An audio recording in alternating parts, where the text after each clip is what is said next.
La meva bisabuela se'n va anar de Tàrbena per Alger. Arriba a Sidi Ferruix en una pastera.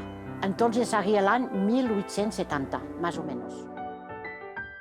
No m'he oblidat allò mai per a res i no he sigut mai feliç així perquè el cap meu ha estat allà. Quan recebia carta d'allà, no la podia llegir davant de ningú perquè plorava.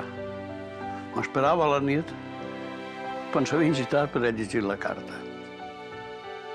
Jo vull que anàvem a París i mon pare i ma mare, que no. Teníem por que em passara alguna cosa i tenia 3 xiquets i es quedaven sense pare i sense mare. Prou, tinc plorat, que negació. Quan venia de vacacions era la ruïna meua, perquè estàvem més sin ells i que me'n tenia que tornar a anar i deixar-me-los. Me'n tirava un mes malalta. Xiquets, el macho... Emigrar no és fàcil, perquè el diner guanyat lluny de casa no pot curar-ho tot. Però molts valencians i valencianes han hagut de fer-ho per a trobar fora el pa i el futur que la vida els negava ací. Fins als anys 60, esta diàspora constant no va parar de trencar famílies i endur-se persones i il·lusions lluny i a voltes per a sempre.